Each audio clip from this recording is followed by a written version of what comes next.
Robyn's painting classes were the highlight of her college sojourn. She painted in a group, and most of that crowd became regular participants. She knew them all by name, and they all admired her work. The teachers were supportive, ensured all equipment and art paraphernalia was well supplied, and offered valuable constructive criticism to every aspiring artist. Accordingly, each seemed to develop their own style, even though they stood side by side and were painting from the same subject. The young artists would focus on their work, and once involved in painting, they had to change inattention to the exclusion of being aware of their neighbour. The studio buzzer rang out loud to announce the start of the session.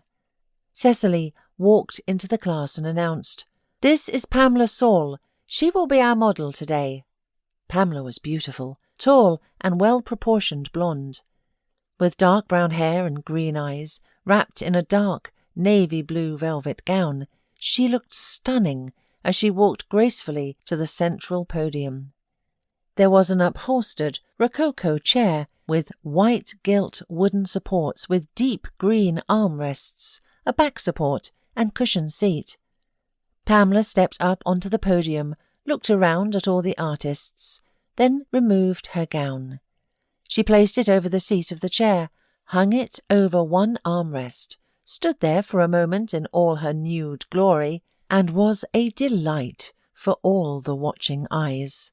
Sedate, serene, and exuding confidence in her self-awareness of her physical attractiveness, she fixed her gaze for a moment onto Robyn's neighbour and smiled at her.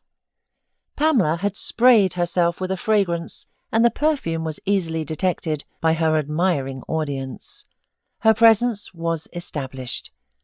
As Pamela held onto one armrest, she tilted her bottom into the chair and sat down. She elegantly crossed her legs, and although she was supported comfortably against the backrest, she sat upright with one arm resting on the gown and the other on the uncovered armrest. Her little hands rested like two small doves, settling gently onto her thighs.